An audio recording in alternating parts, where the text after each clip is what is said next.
You better be in the house when them street lights come on. Ain't that what your mama used to tell you? But I bet you when she told you to stay out the streets, she had no idea that the YouTube streets would take over the world. Uncle Juice, public figure Boogie, Baby Down So Raw, Detroit Gossip, and the most dangerous voice in Detroit, Dogface TV. Bitch, I talk more shit than Dogface. They running shit from coast to coast. Welcome to the Danger Zone. 5, 4, 3, 2, 1. Let's go.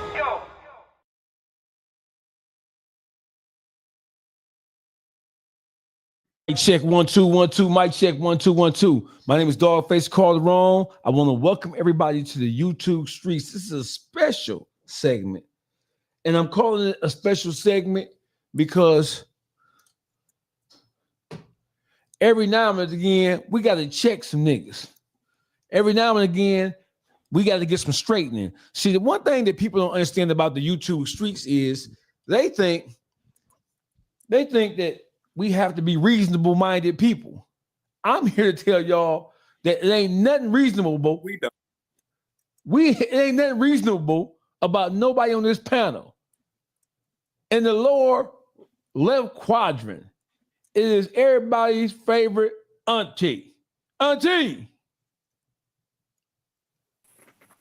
My bad, y'all. My mic was on mute. I was Shit, now come on now. Hey, Boogie, get your sister Boogie. My bad, y'all. Y'all know who it is. Baby Down So Raw. What you ate an edible or something? What's wrong with you? Yeah, I took an edible. Boogie. It's a reason why though. When my Boogie. neck get to hurting, I gotta relax my muscles from that surgery. Boogie, get your sister Boogie. So I gotta take an edible. I don't take street medicine. I don't take it's too strong for me. I ain't about to have time for this shit. Uncle Juice is in the motherfucking building. What's the word with you, Juice?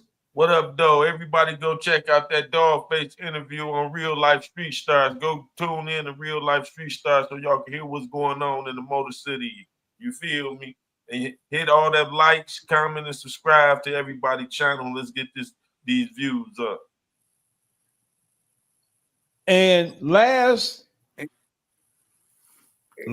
favorite. No, I didn't say that. That ain't what I said. That ain't where I'm coming. No, last and certainly least. It is everybody's least favorite human being on the planet Earth. Public figure Boogie. TV. What's up, Boogie? How you feel? That's bougie. That's public figure bougie. Yeah, we forgot about that bouginess. What's up with you? What's wrong with you, Boogie? You know, I'm good. How everybody feeling, man? I'm all right. I'm all right. I'm all right. I'm all right. How y'all feeling? Y'all all right? Blessed to be here. Good. We're gonna make it through this. Huh? Sis, we gonna make it through this tonight. We got this. I'm here. Every time, baby, I get to eat them edibles.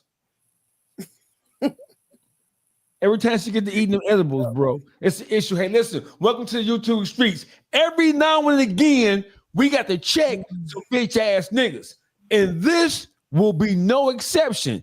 So listen, we took great pains, and we went through great measures to address the fake paperwork that Whack 100 and his merry band of idiots tried to lay down on T Grizzly. Now listen, we tried to build some type of understanding, but you can't build no understanding with no bitch ass niggas. You can't try to reason with no bitch ass niggas. That's one thing. Hey, listen, if it's one thing growing up in the urban environment, growing up in the ghetto teaches you, is that there are some people who you just won't be able to build a coalition with. There are some people who you won't be able to convalesce.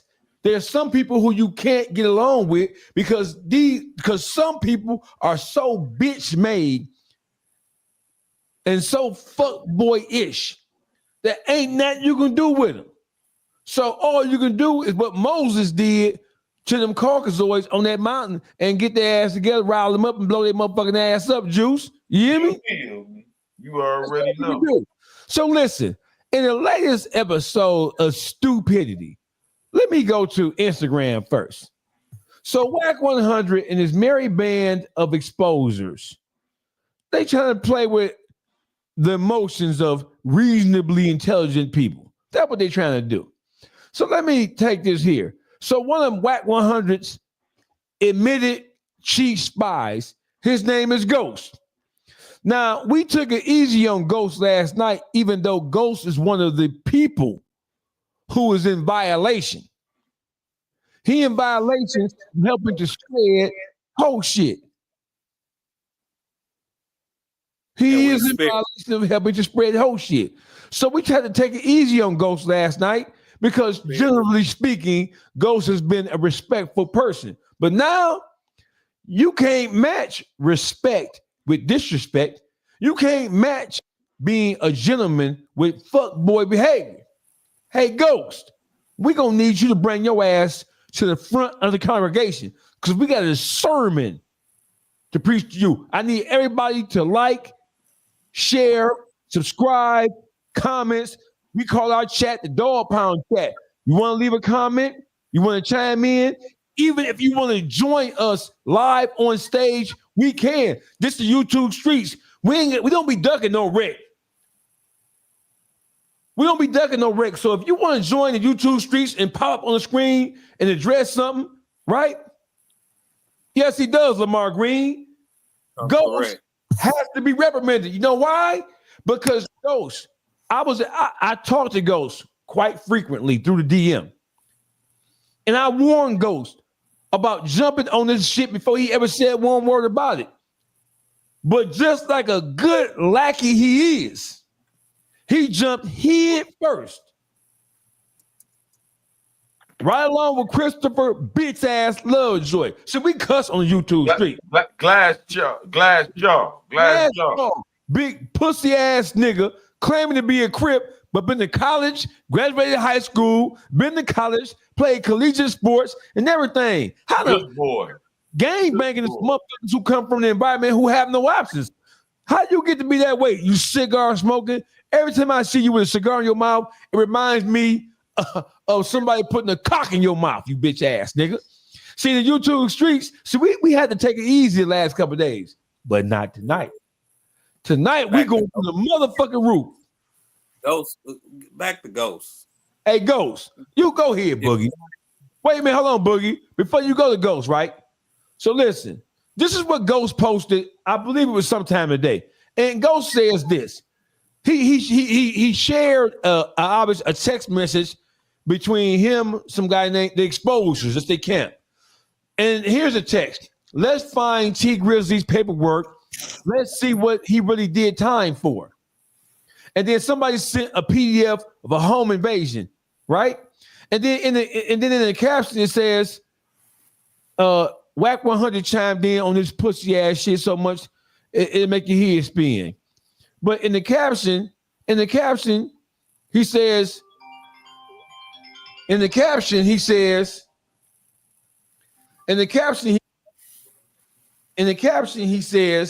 that I guess I'll take your advice and dig into this.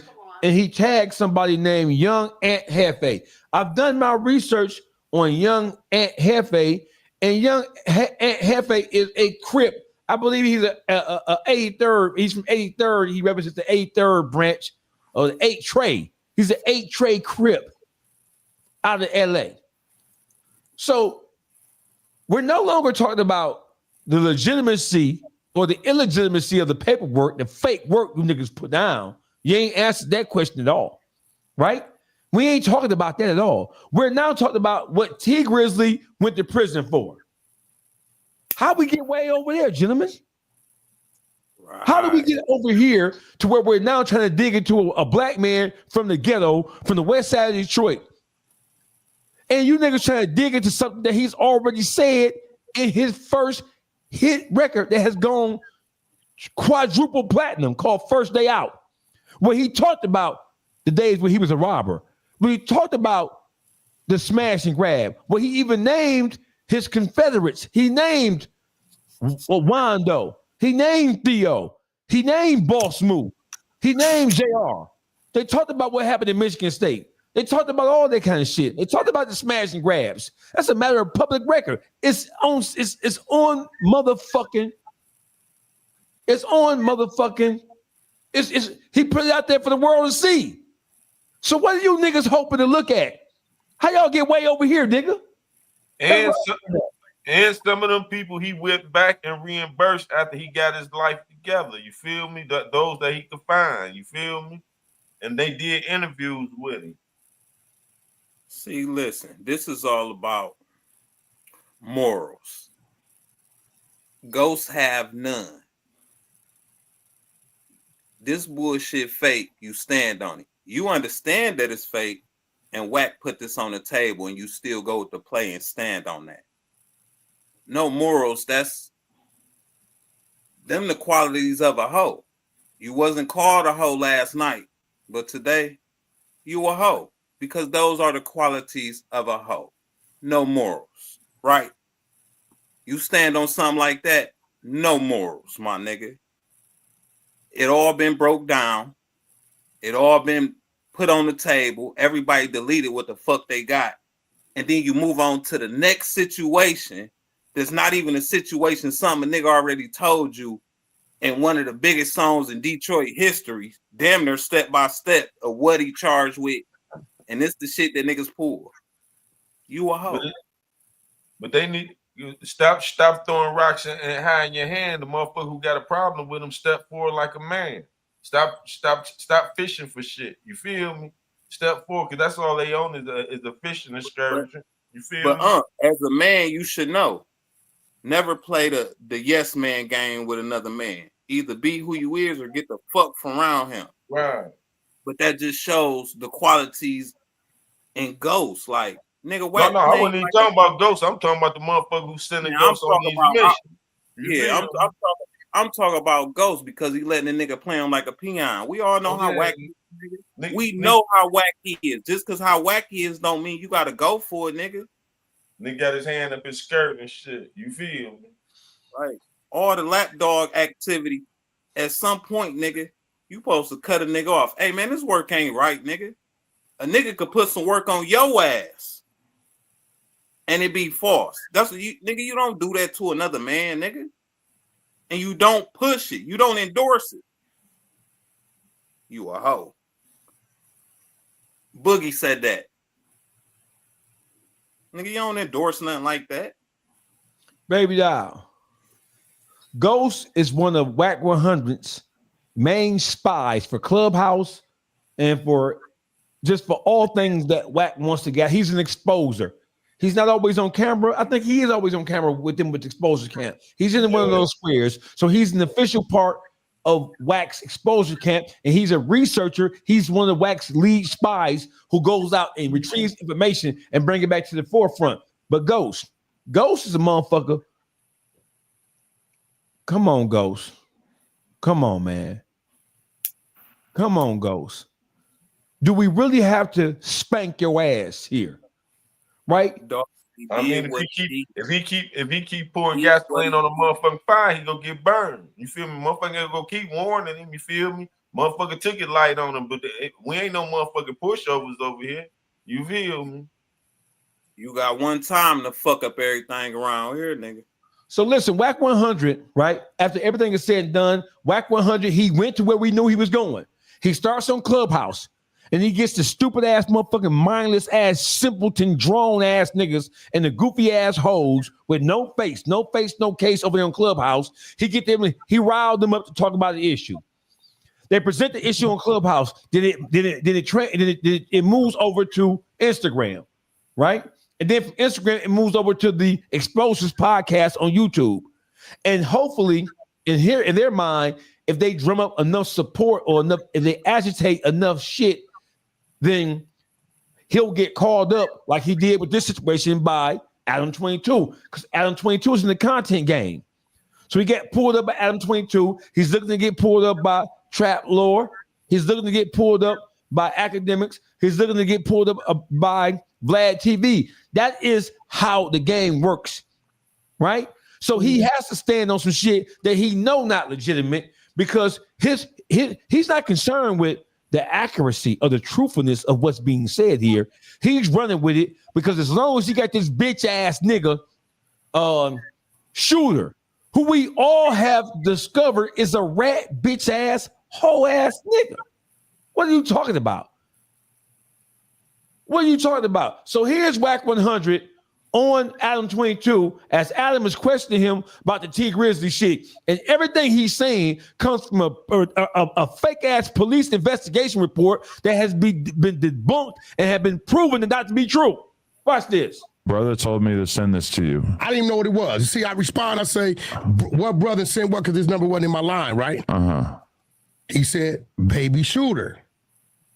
I said, "Okay, that's nephew. Let me check it out."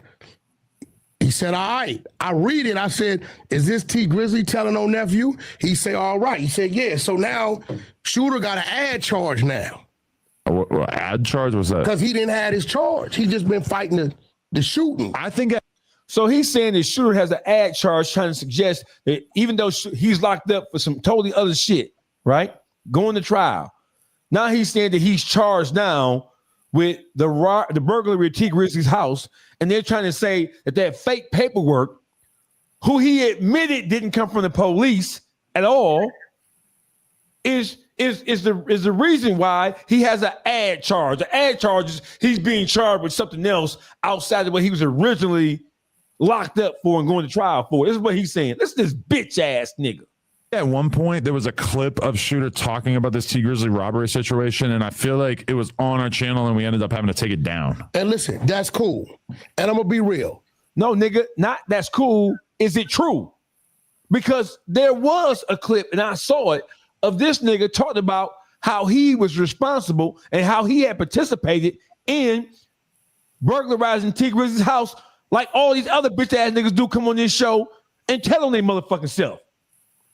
Adam he pulled it up in his memory and his recall. That's what the fuck happened. I'm all for T Grizzly calling the police. Hear me. After LA gang member robs his abode. No. I'm all for T Grizzly calling the police. Insurance reason. You got to make a report. Oh, yeah. Right? Yeah. Come on, let's just be real. That's how they get you. That's how they turn everybody into a snitch. No. He called the police, make a report, break. You see the glass door broke. These things are missing. Cool. Now, this where it went too far for me. He turned into video surveillance. He ain't have to do that. But okay, you did that. Where it really went too far with me is when he picked Baby Shooter out the lineup. And so you know that to be a fact. That's a fact. How was T Grizzly in the house when Baby Shooter broke into the house allegedly? No, but he said in the statement that Baby Shooter bragged about it. You think he's talking about the podcast, or you think he's talking about? I don't know when he bragged about it. And listen, I'm all for Baby Shooter if he did that. I mean, he know how I talk to him. What you mean if he did that? He did do it, and the person who owns the platforms you're sitting on, he just recalled the fact that they were asked to take it down because this nigga incriminated his motherfucking self, right? So if he is in trouble for anything concerning the burglary, it ain't got nothing to do with T Grizzly's statement because nigga told his motherfucking self. Breaking news. Let's look at this right here. We got some breaking news. Let's go here right here. Let's see what these bitch ass niggas is talking about now. This is breaking news. Hot off the goddamn presses. What do you have on T Grizzly? You were hitting me up last night, basically saying that I sent it there. Eyesight to read such a thing right now. That's what we do know, right?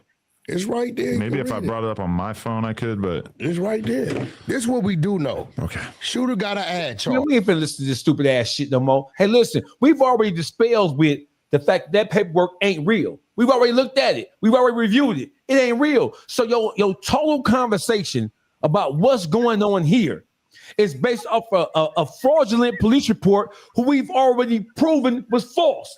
What are you talking about? Right? So listen, when I first dropped, and don't forget the YouTube streets, we're the first people to report on this issue after Christopher bitch ass 600 dropped this shit as if he was dropping some Freudian ass shit.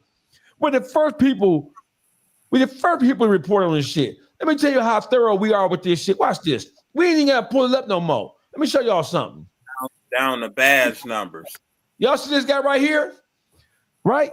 So listen, when the paperwork that he's talking about, it is a police investigation report written by Detective Hamilton, badge number 321-9842, who works in the Devonshire precinct of the LAPD in Los Angeles, right?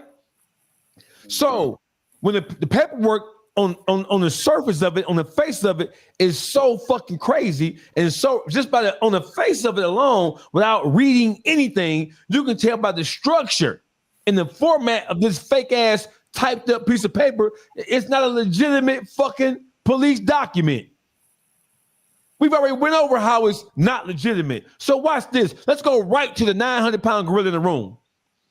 They said that that they were under fire because they had Detective Hamilton badge number 321-9842. So the first thing people did was look up Detective Hamilton of the LAPD of the Devonshire precinct with badge number 321-9842. And guess what came up? Nothing. Nothing came up. How many times have you ever seen a misreport of the badge number of the officer who wrote it to be wrong on a badge number? Right. And then watch this. So it just said Hamilton, no first name, just Hamilton with a 6-digit badge number. Don't no police who work for the LAPD have a 6-digit badge number. But we ain't gonna go to all that. So when they start to question it, the first thing they did was they said, oh, they Googled some shit in ChatGPT looking for a Hamilton to stick this report on, right? So watch this. They said, oh, it's Alan Hamilton. And this is the guy who you see on the screen. You know why they chose Alan Hamilton? Because he was the only one who was involved with, or who was involved in, or who works in the detective part of the LAPD. He's the deputy chief of police in charge of the detectives. So that's why they chose him, because it was convenient, because he was in charge of the detectives.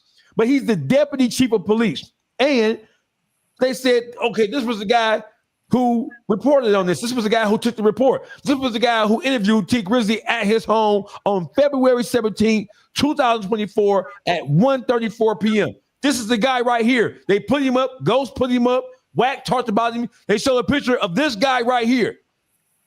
And don't forget, the report said badge number 321-9842, right? Now stop right there. Stop right there, doggy.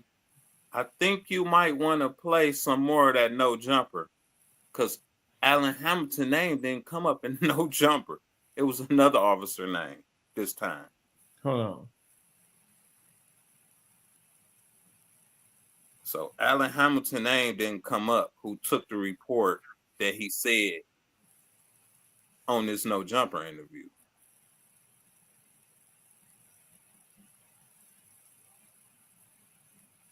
I think he said somebody else took the report.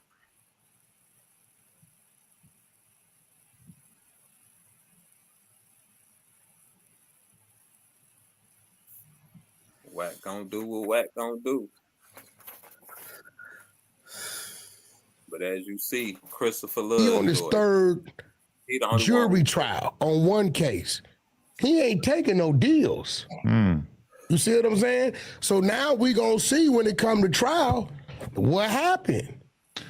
Okay, so basically the detective so on the day of T. Grizzly's engagement wedding, his home was targeted. So that's clever, I guess, that they were aware. Somebody know inside. Yeah. And so the detective provided Mr. Wallace, aka T. Grizzly, with a 6-pack lineup to see if he was able to identify any suspects. Mr. Wallace then chose figure number 4, which was a photograph of Johnson, shooter.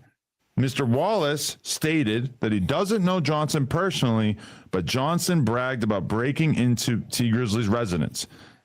I then provided T Grizzly a photograph of shooter and two unknown male figures on what seems to be a FaceTime call. T Grizzly informed me that he got shooter to admit his role in the burglary. Mr. Wallace then provided me with video from security cameras which showed an unknown assailant exiting the rear of the residence. The assailant had on a black and white hooded sweatshirt. Mr. Wallace, T Grizzly, then provided me with a photograph of what seemed to be Johnson via the Instagram account Shooter Gang with 5-3 instead of the O's and an underscore, standing on a dark gray colored SUV wearing the black and white hooded sweatshirt. I then provided Mr. Wallace a link to www.evidence.com to upload the photographs and videos. I then asked T Grizzly if he had any questions for me. T Grizzly stated that he didn't have any more questions of me, so I ended my investigation as I didn't have any further questions for Mr. Wallace at this time. So I guess, yeah, are you allowed to pick somebody out of a No, line? here goes the thing, right? Is the see, and I'm gonna be real. I feel like we've kind of gotten into the territory of things. Look how green this stupid ass hunky is, bro. Right? Some of that he was calling him T Grizzly, and some of it he was calling him Mr. Wallace in the report. No, he just said he goes by the stage name T Grizzly. Oh, okay. No, that look how stupid this hunky is. He bite down on his shit because it's all about content. It ain't about questioning whether this shit is true or accurate or not. Oh, so let's get into whether it's appropriate to do. What are you talking about, you stupid? This is why people say culture vulture ass white boys shouldn't be allowed to have any say-so whatsoever in the culture because they don't even know. He don't even know how to answer the questions, nor does he know how to even challenge it. So there's no appearance of whether it's accurate or fair or not, because this hunky ain't interested in figuring out what the fuck is fair or not. This hunky is playing a role. He's an actor. This is Jim Carrey with bad tattoos. That's what we're looking at here.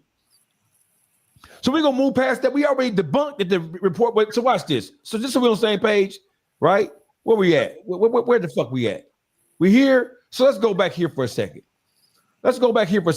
This is Detective Alan Hamilton.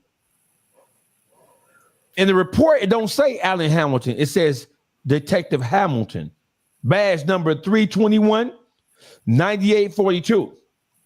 When they get challenged about it, when I challenged Ghost about it, obviously got challenged or questioned about it, they had to go find the Hamilton and fit the description. So when they typed in the Hamilton, up pops this Hamilton, Alan Hamilton. Only problem is he's the chief, he's the deputy police chief. Under what circumstances and at what point does a deputy police chief go out to interview a person whose home was burglarized? Deputy police chiefs don't do that. That's number one. And then you're saying they said that this was the same guy. Only problem is, as you can see on the screen, Detective Alan S. Hamilton, his badge number, as we can see right here, is 108.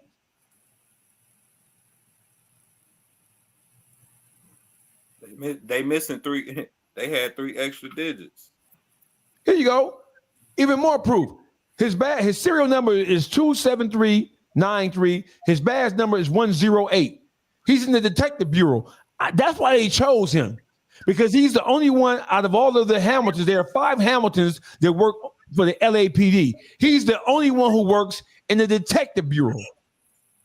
And they're saying that a detective wrote this report based on what T Grizzly supposedly had said. That's what they said. So that's why they went with him. Only problem is his badge number is not 321-9842. His badge number is a 3-digit number, 108. So that's not, under what circumstances does the deputy chief of police goes to interview the person who's a victim of a burglary? And then he writes a report. He's the deputy chief of police of the detective squad, no less. Under what circumstances does he write down or type in or dictate in?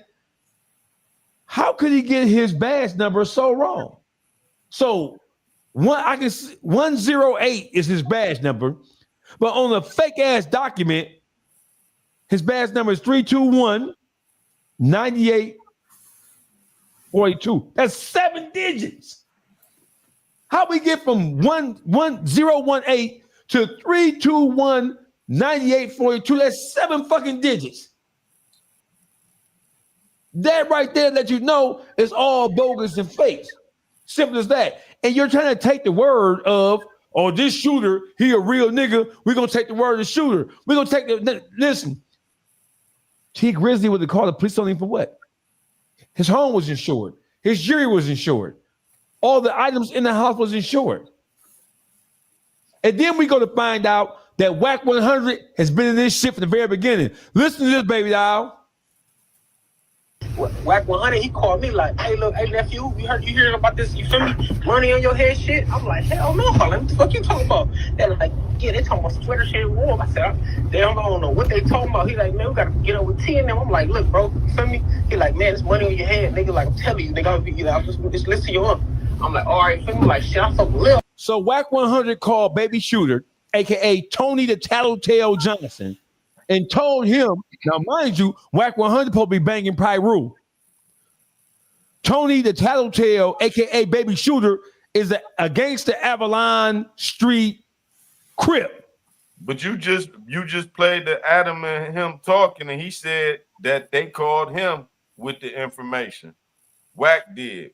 What you was just playing when he was just talking to Adam. He said they called him and sent the paperwork, and he said this looked like T Grizzly telling.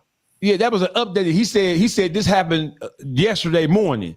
Oh, so that was new information that he talked about. That Baby Shooter girl called him, reached out to him, and to verify that the shit was true. We don't give a fuck what Baby Shooter, raggedy, funky, filthy ass bitch said. What the fuck is you talking about? If she even said it. Pussy ass nigga. Ain't no telling what kind of text now number your gay ass use, Wack. Who the fuck you think you playing with, you bitch ass nigga? You the same nigga who was laying face down with your ass tooted up in the air, asshole out for display for the whole world to see. We don't believe nothing you saying. And the same motherfucker who you cite as credible is on the phone with T Grizzly, ratting on all the goddamn Crips and giving up information about who broke in T Grizzly house. Listen to this shit again. I know. I be saying little with him. You feel me? Before niggas try to do any other shit, I'm like, I know that. So WAC 100, he called me like, hey, look, hey, nephew, you hearing about this? You feel me? Money on your head shit? I'm like, hell no, Harlan, what the fuck you talking about? They're like, yeah, they talking about sweater shit warm. I said, damn, I don't know what they talking about. He like, man, we gotta get up with T and them. I'm like, look, bro, you feel me? He like, man, it's money on your head, nigga. Like, I'm telling you, nigga, I'll just listen to you up. So, baby doll, did you hear that? Yeah. So this is the guy who's now accusing T Grizzly of putting his name in the police report. Look how much of a chatty patty this bitch ass nigga is. Look how much of a chatty patty this bitch ass nigga is. And this the nigga saying a nigga told on him? I'm lost. I'm confused. Listen to this. Again. I know that. So WAC 100, he called me like, hey, look, hey, nephew, the Mexican nigga from Great. Yeah. He was a part of the whole crew, bro. You feel me? You ain't hear this from me, bro. You ain't hear this from me, all right? This is the motherfucker whose word we're supposed to take when the document in question that he's saying is an official police document. This the bitch ass nigga right here.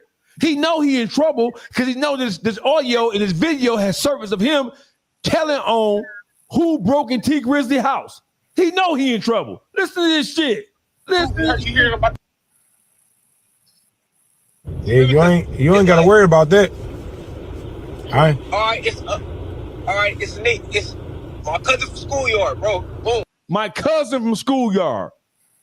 So he's an Avalon Crip. So he's telling on his cousin who's a schoolyard Crip. Watch this. So Mexican nigga from Great. A Mexican nigga from Great. Schoolyard Great. He's talking to T Grizzly after Wack told him that T Grizzly put a hit out on you. He reached out to T Grizzly people in LA to get in contact with him. So this is Tony Tattletale Johnson, aka Baby Shooter, Avalon Street Crip, Gangster Crip, telling T Grizzly who all was responsible for breaking in his goddamn house and stealing his shit. This the gangster, certified motherfucking gangster we supposed to be believing with this fake ass paperwork. Come Come on now. Listen to this nigga rat on his own crew. And 2 niggas from home. They all get money together. They all fuck around kicking And 2 niggas from who, bro? around, you feel me? Boom. Them the niggas that's press play on it. You feel me? Yeah. Them the niggas that press play on it, who orchestrated it, who said go ahead and do it.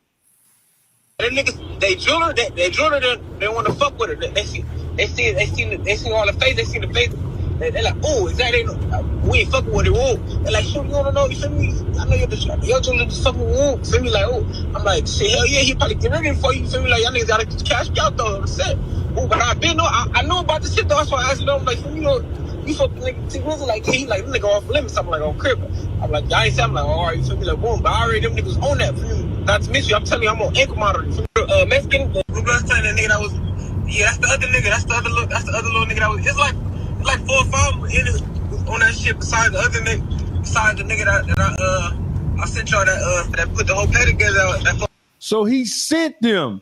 He sent T Grizzly pictures in the name of the person who put the whole play together. This is him talking to T Grizzly and T Grizzly people. He's spilling the beans on everything. He just said he sent information on who put the whole play together. Everything. This is the nigga who whacked 100. Every guy you know. He told on. Look at this shit. But them niggas, blue blood telling that nigga that was, yeah, that's the other nigga, that's the other little nigga that was, it's like 4 or 5 in it on that shit besides the other nigga, besides the nigga that I sent y'all that put the whole play together. Not the fat D-Mac. Well, not the fat D-Mac. His name D-Mac though. It's not the fat. Not the fat D-Mac, but his name D-Mac though. I know the skinny one that be getting to the money. Yeah. The chopper one. He's identifying all Crip members, neighborhood Crips, rolling 60s, Avalon Crips. He even identified his own cousin, Great Street Crip. Everything. Listen to this nigga tell.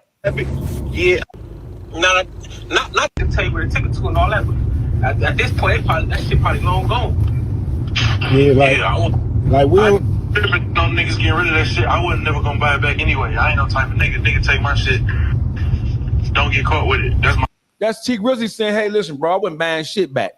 You know what I'm saying? I wouldn't, you motherfucker take my shit and can have it. Just don't let me catch you with it.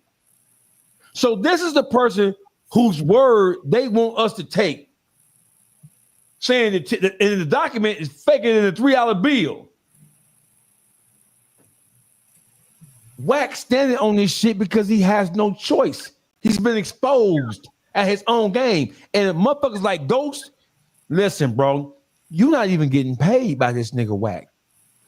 So that means that you are dick eating and dick sucking for free, Ghost. It means that you are putting what little reputation that you have on the line. And by the way, don't think I don't know which one of these bitch ass Detroit niggas have been contacting Wack, trying to get Wack information on me and other members of the motherfucking YouTube streets. Don't think we don't know who doing it, Ghost. Don't think we don't know who doing it.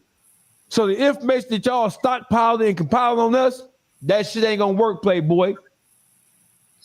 That shit ain't gonna work. Don't think we don't know which one of these bitch ass, turncoat ass, hoe ass niggas from Detroit have been feeding Wack information that he waiting to try to reveal and expose them, motherfucker. Don't think we don't know about that, nigga. Because one thing niggas do is talk, and they talk too much. You stupid bitch ass niggas. I'm waiting for you niggas to try it, nigga. Because the nigga who telling y'all shit about me and the rest of the YouTube streets, they pillow talking to a bitch, and the bitch already told us what the fuck they doing. Dumbass niggas. So we just waiting on y'all. You goofy ass niggas. Goofies. Come on, Boogie. What's up with this shit, bro? You know how I feel about it, nigga. It's all sideways bullshit. You got Wack doing what Wack gonna do. You got Shooter locked up, talk about some fake ass paperwork that he's saying a nigga told on him. When you go back to the past, nigga, you done told on everybody you know. It's not a person he didn't fucking name. knowing that's your work. Oh shit. I feel that the whole play is whack. You feel me? Shooting them following suit of what Wack designed. You feel me? He called them with it, like he said from the jump dribble. Wack called me saying there's some money on my head, this, that. He called himself orchestrating the whole play, dog. When Grizzly ain't bite at that shit, this when all this shit come out. You feel me? Because he already got a hidden agenda because he working for Birdman and all them boys. You feel me? So Wack orchestrated the game. Shooter ain't one trying to orchestrate this.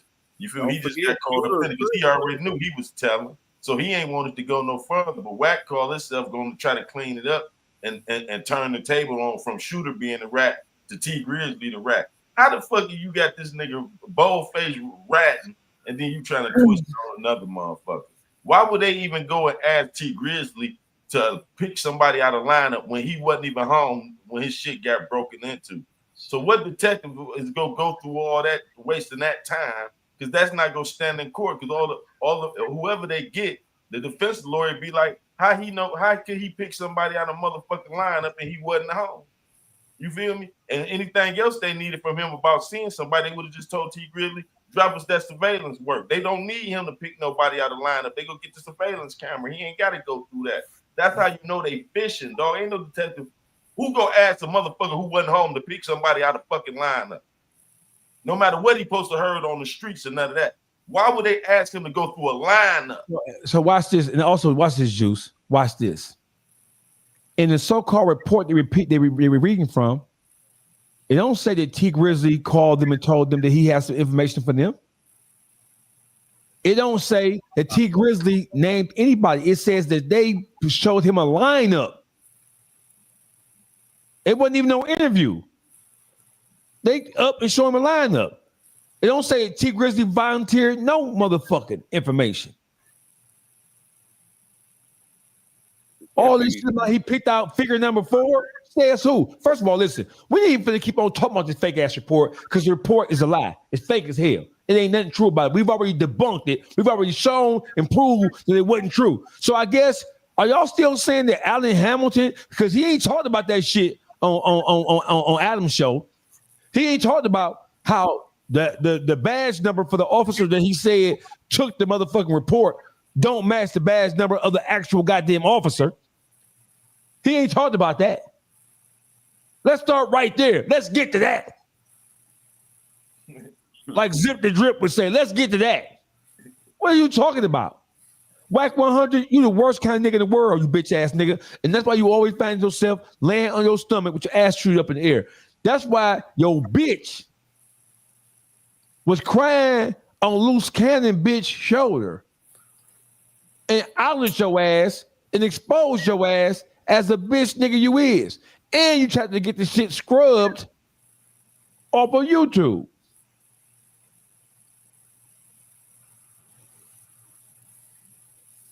R&B.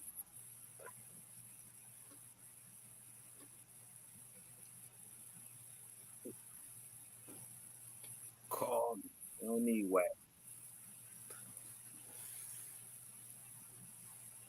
This shit real about Wack. So listen though, but what about Detroit letting outsiders just try to stand on T-neck with this fake shit?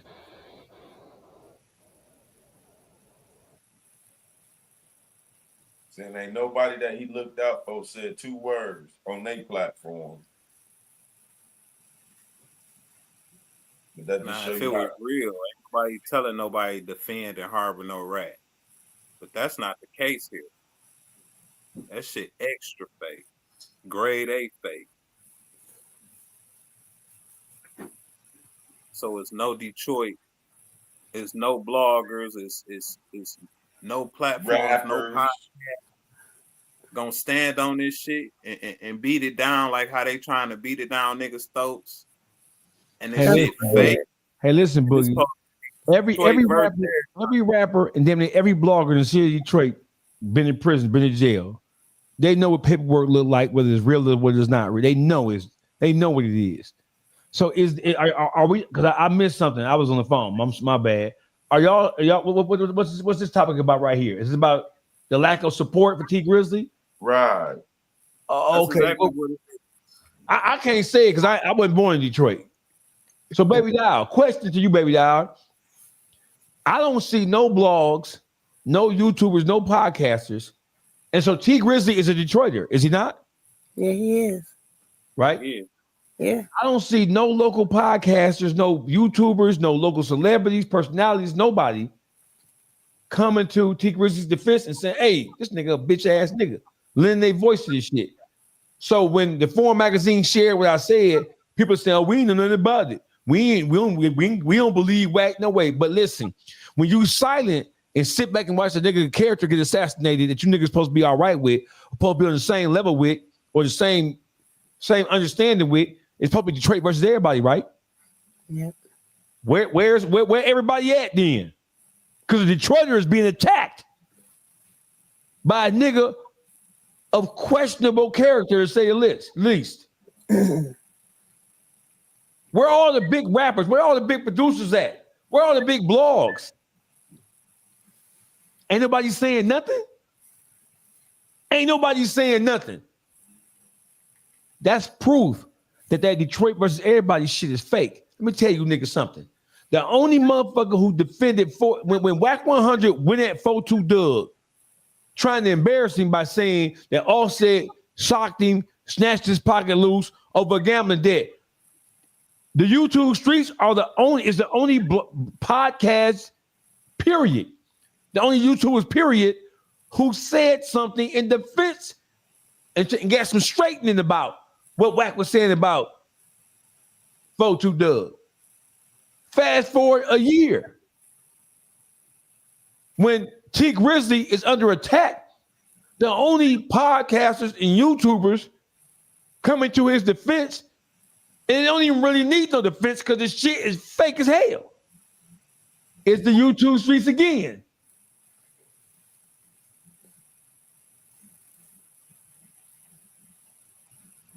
Like I said, it ain't about harboring no rat. This ain't a rat. The shit fake. That's why motherfuckers should really say something. Really stand up. Because it could be your ass on the table. No, but see what with that fake ass paperwork and don't nobody say shit. Nigga, it ain't about who the fuck you like. You don't let no outsider come in this bitch with no fake paperwork. Facts. Getting the flunk bullshit around and don't call a spade a spade. If you really a gangster, you damn sure don't want to see that go down with your enemy. You supposed to want to keep that nigga on the street so you can run into him. No, but what it is, they looking for favors from motherfuckers, so they remain silent and shit. You know what I'm saying? They only want to say something when it's directed to them. See, these motherfuckers ain't got each other's back for real, and it shows, it's evident. You know what I'm saying? I don't know, man. At least the blogs. And I ain't just saying the bloggers. You feel me? I'm talking about the niggas he done things for, the niggas he done rub shoulders with bigger platforms than bloggers. It ain't a lot of bloggers here that got no big platform. You feel me? So I'm saying that he done dealt with that knowing person that remains silent.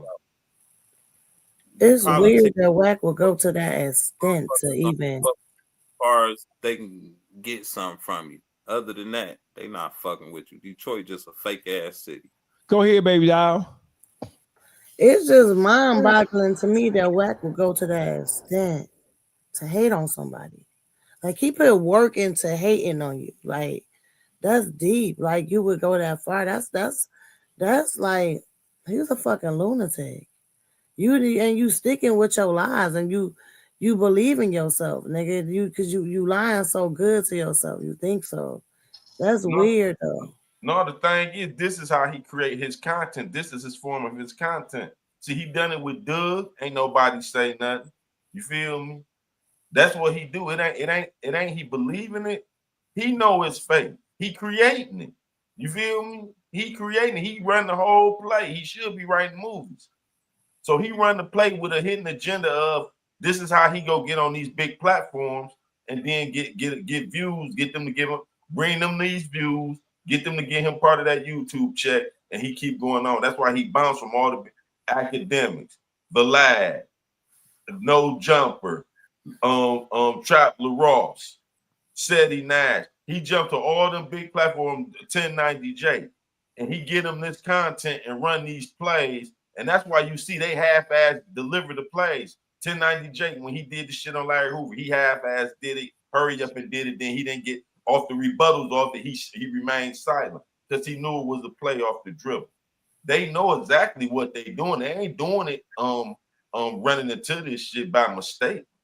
They running plays, and then it's play after play after play. And I don't even see how motherfuckers keep falling for these same shenanigans, dog. This guy, he's so fucking corny though. Like he's a lame brain. Like that nigga whack for real. That's really his name. Yeah, like, but see, I'm gonna tell you how dangerous he is. He's dangerous because he's maneuvered his way into the YouTube streets, and he's situated himself next to some of the biggest names who have some of the biggest platforms, so that his message can be amplified. Because he don't have no major platform of his own that exposes that shit garbage. He ain't got no followers over there. By the end of this year, I'll have more subscribers on my channel than he does, and I just started this motherfucking channel not even a month ago. Right. Ain't got no motion over there. That's a bunch of hoe shit with a bunch of fuck niggas over there talking, running their mouth like hoes. Everybody over there been beat up. All the exposers been beat up. All of them. It's like he take work just to deliver it to a master. Man, listen, the exposures is like a juice. The exposures is like protection at a joint. PC. Everybody over there would be on protection in the penitentiary. No, it'd be on blue hole card, be on PC. Everybody over there would be on PC. No, it's just like you were saying on Real Life Street Stars when you was talking about the dope man leaving that bag with the weak nigga. He not gonna leave it to no gangster nigga. What Wack did is surround himself amongst motherfuckers weaker than him that he know he can manipulate and tell what to do. And they always is from the opposite crew. He don't never do this to no Pyrus or no Bloods. He do this to all Crips, and I still ain't getting my finger wrapped around how he tricking these Crips, and they going for it. And they, like you said, they not being violated or none of that by they crew or none of that. You feel me? It's the same playbook, and he running it. You feel me?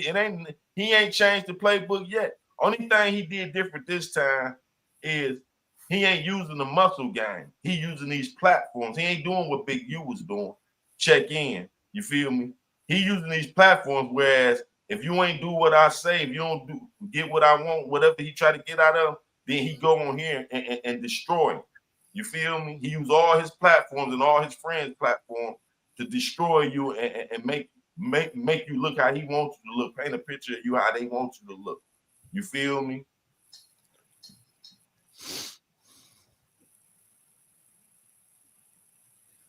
So listen, we're never at a loss of words. This shit, it is what it is. Hey, listen, Wack 100, you a bitch ass nigga. Your mama raised a bitch ass nigga. Your kids,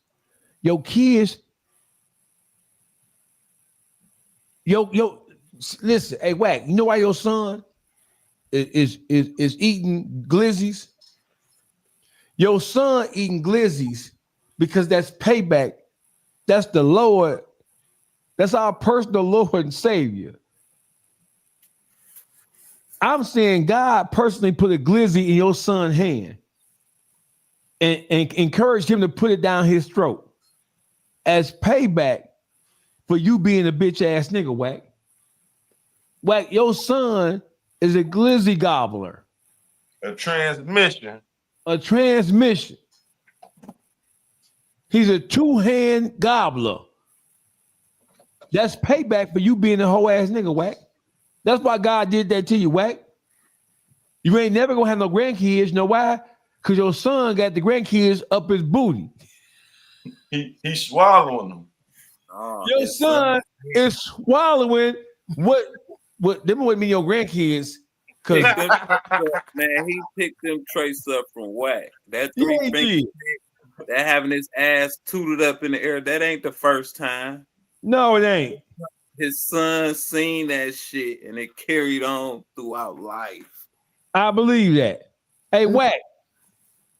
God is paying you back. The sins of the father, the sins of the parents is visited upon the children.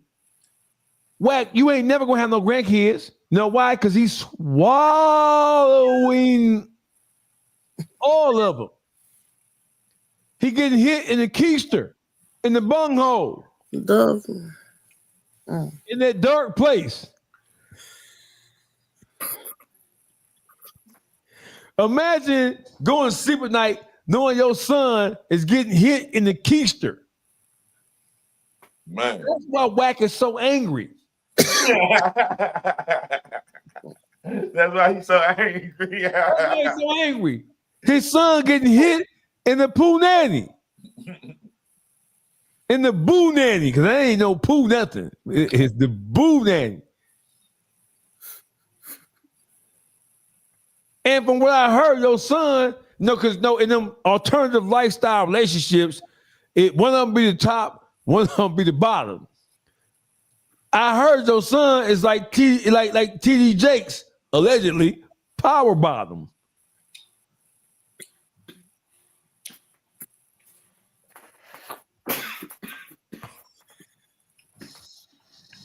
Hey, Whack, your son is a gobbler, a two-hand gobbler, because the Lord is trying to tell you something.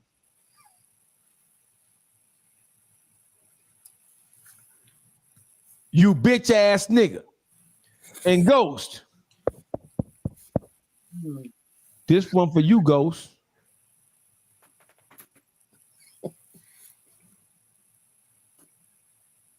Who is this Nina Ivani? Who is this? Ain't on my page. Who's this Nina That's Ivani? my best friend, though. Y'all would never be this lit in a Monday. We meant to say on a Monday. Oh, we lit, Nina. The boys are back. And baby died one of the boys, by the way. We don't look at her like a girl. You know why? Because she looked like me with a wig on. Why would you? Oh.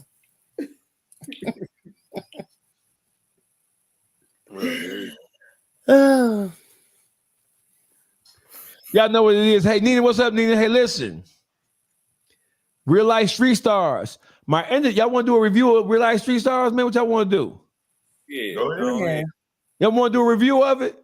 Yeah. Let's see what's going on, man. My interview on Real Life Street Stars. Define that shit how you want. Let's do a review. It ain't real life. Real life street stars. You know what time it is. Deal, Nina. Watch this, Nina. I'm a star, baby. This is a review. We're gonna stop at stars so we don't get in trouble. Real life street stars. In here, man. Dog face, man. Let me ask you this, bro. Let's start it off. Why do they call you the most dangerous voice in Detroit? Because I say shit that, and I ask questions about shit that everybody want to know about, but people are too afraid to talk about it, too afraid to speak about it. So let me ask you this: why do Detroit niggas rap off beat? They went right for the jugular vein, didn't they? But that's bullshit. Chicago the one to be rapping off beat. I don't think they rapping off beat.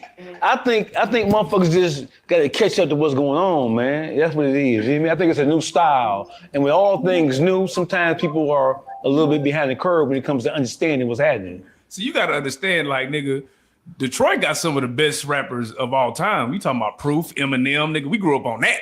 Right. So to hear some of the new niggas just be kind of all over the place on the beat, it kind of fucked the nigga up. Well, I'm gonna tell you something, right? So it's the lifestyle, right? So what you're hearing now represented in the rappers like the Peasies, the Babyface Rays, the Skilla Babies, that's always been Detroit's genuine sound. Eminem is a legend in his own right, bro, but Eminem was never a voice for the street. He was never a voice for the chocolate nature of the city of Detroit. So what you is that true? Or am I off? Is that true, or am I off base when it comes to this? No, you on point, but Eminem did put that light on Detroit for a lot of motherfuckers. Oh, that's not what I said. I said that Eminem never represented the true essence of the streets of the city of Detroit. No, he never represented that. The true essence of the streets of the city of Detroit in that era, or right after him, it was the Eshams, it was the Awesome Dre's, it was the Smileys, and then it went on to become the Street Lords, Cheddar Boys, Rock Bottom. That was always the real sound of Detroit, right or wrong? No, you right. Ghost? I mean, hey, who the fuck is Ghost? Oh, Ghost a bitch ass nigga. I'm waiting to hear from Ghost right now. Uncle Juice, baby doll, you been in the music business a long time. When you were coming up in the music business, you came up when Eminem had just took off. Would the Eminem represent the true essence of Detroit in terms of his rap style and his subject matter? No. One of the greatest MCs when it comes to putting words together and spitting, he's a spitter. So we ain't knocking him, no way, shape, or form. But he was a fucking lunatic. The shit he was rapping about and putting together, he wasn't representing for us at all. That nigga talking about killing his own fucking mama. That one he put the light on us, but he ain't the voice of us, not at all. Not the style. I mean, good MC, don't get me wrong. He was cold, but his thing, the shit he rapped about, it didn't represent us at all. All right. Here and now, that's exactly what it is. That's what I'm saying. I feel like the music that we're hearing from Detroit now is like what it's always been, and that other shit was just some shit that popped. I mean, it was hip hop. Yeah, it was what you heard with the Eminems, and that's not taken away from Eminem or Big Sean or nobody else, but that was hip hop at its time. This what you're hearing now from the Detroit artists, from the Skillers, the Solid Babies, the Ice Bear Vezos, that's always been the heartbeat of Detroit. It's an expression of what's really going on the ground in the city of Detroit right now. Man, and it seems like, man, there's a flavor in Detroit that it's like people didn't even know about, like just the way y'all know how y'all dress and sound and move. Like, when do you feel like that's really, people started really tapping in with that? Around what time? I mean, shit. So the culture of Detroit, it's been that way. It is what it is. It's just the outward expression in terms of people who are not from Detroit or not familiar with Detroit grabbing the whole. Because if you've been coming to Detroit, you know that Eminem wasn't it. Right? If you have any family or friends, or if you travel to Detroit yourself, you know the dress, you know the cardies, you know the jewelry, you knew the cars, the minks, the player lifestyle, you knew the culture. But you had to know somebody from Detroit or either have traveled to Detroit yourself. People who have been traveling to Detroit or have family in Detroit, they knew all along that what you're seeing now is exactly what it was on the ground level. Is that true or not true? Oh, that's a fact. Mm-hmm. It's always been a player type city. Bring your minks out. Have your bitch bad. It's time. We one of them player cities. Yeah, let's go. Man, every time I think about Detroit in general, I think a flashy nigga, a player nigga, a nigga that, you know what I'm saying? You being, Big D, shout out to Big D, rest in peace to Big D. When I first came across you, he labeled you one of the gatekeepers. Mm-hmm. How did you get that? Because a gatekeeper to me is a nigga that can open the door or close the door on your ass. So that means you got a lot of power. How did you ascend to that? Well, shit, just grinding, hard work. When I jumped into the music business about 2010, I did 17 years in the penitentiary. Before I went to prison, bro, I wasn't involved with no music. I wasn't thinking about no music. I was thinking about robbing niggas, getting down on niggas. I wasn't thinking about none of that kind of shit. When I came home, I knew I had to make a pivotal shift. And so I jumped into the world of music and the world of entertainment as a whole. Just grinding, working, traveling, just traveling around, trying to figure out what was really going on in the city of Detroit. Because at that point in time, we didn't really have a wave at that point in time. You had your Eminems and shit like that, but that wasn't really the wave. So I knew I had to travel outside of Detroit and link up and touch bases with people who were actually involved in the music business. So that's what I did. So as far as the gatekeeper thing go, I'm one of the people who helped introduce Detroit to Memphis. This is long before 42 Dub got his deal with Gotti. I'm one of the people who helped introduce Detroit underground hip hop artists to Birmingham and Tuscaloosa, Alabama, to St. Louis, to Tampa Bay. I'm the one who kind of like opened up the door between Detroit and those cities and kind of like married the sound what Detroit had going on with the sound of what was going on in those cities. Let's talk about that for a second. See, because we're gonna have people say, "What do you mean?" Somebody already commented in the comment in this video saying, "Hey, rappers from Detroit been touching bases with motherfuckers in Alabama and doing songs with people in St. Louis and been doing songs with motherfuckers in Tampa Bay long before you ever."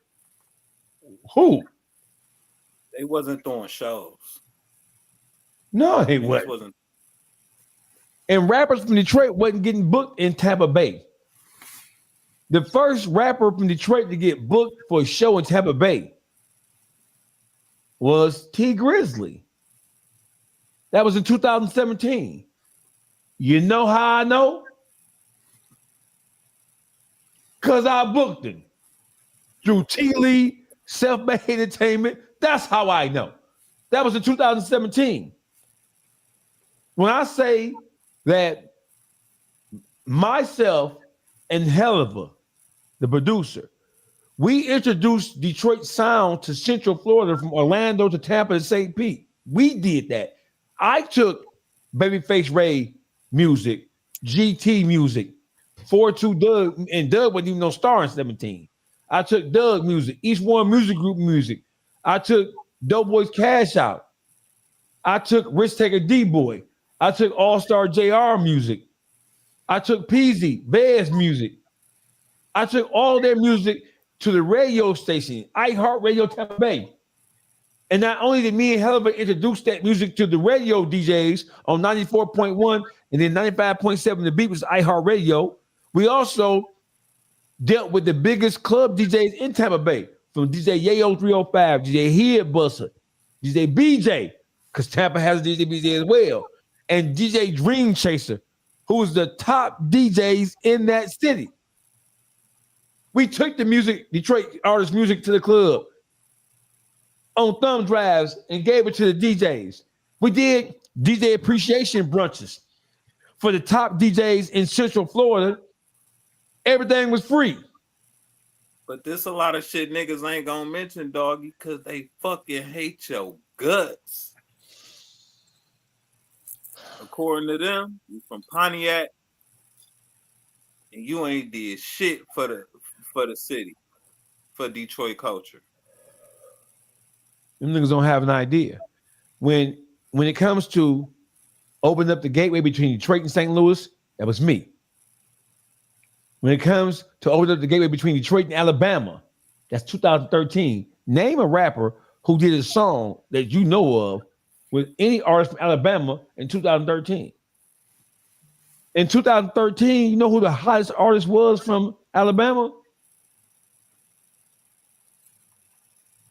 Who?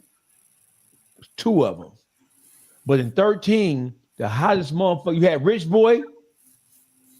Throw some D's on this bitch. That a little bit before that, right? By the time I got down there in 2013, Rich Boy was on crack, fucked up. The hottest rapper out of Alabama in 2013 was Doe B. Let me find out, Doe B. He was at the shows that I was throwing in Memphis, in Alabama, and St. Louis.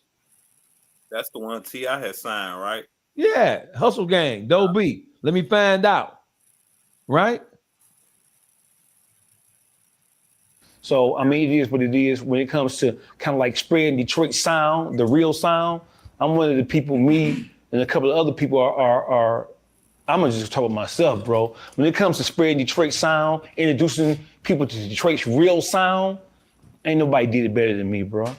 Amen. Outside of the artists themselves who use their artistry to kind of like spread the word, but long before the current crop of motherfuckers who going crazy right now, long before you knew who they were, I was running around to Alabama, St. Louis, and Memphis, radio stations, the DJs, passing that sound around. Amen. This is very interesting. I want to talk about, but before we get all the way into the music, you said you went to jail for being a robber. Yeah. You know, in Texas we call them jackers. Yeah. You know, and we always think of the jacker as something that's not legitimate. Like that's not a legitimate way to get money. What made you jump into robbing? Like, what was the mindset behind that? Well, the mindset was, why in the fuck would I sit out there and sell dope all goddamn day when I can let you sell the dope and go take it from me because you really a bitch motherfucker. The average motherfucker who really moving and shaking in the dope game, really a whole nigga, bro. And the higher you go, the more of a bitch ass niggas those niggas really be. Cause plugs really ain't, the motherfuckers who really moving and shaking, they ain't giving no 1,000 bricks to a nigga who a gorilla, cause the gorilla nigga gonna take it from them. So when you see motherfuckers at the upper level of the game, I don't give a fuck where you from California to New York, it's normally a smooth motherfucker who know how to operate. They ain't giving no 1,500 bricks a week to a nigga like me, cause they know we gonna take it from them, cause we don't respect them whatsoever. We gonna test their stamina, we gonna take it from them. But when it comes to robbing, you said that people don't look at robbing like a legitimate part of the game. If I rob a bank, is that legitimate? Is that gangster shit? If I'm a bank robber?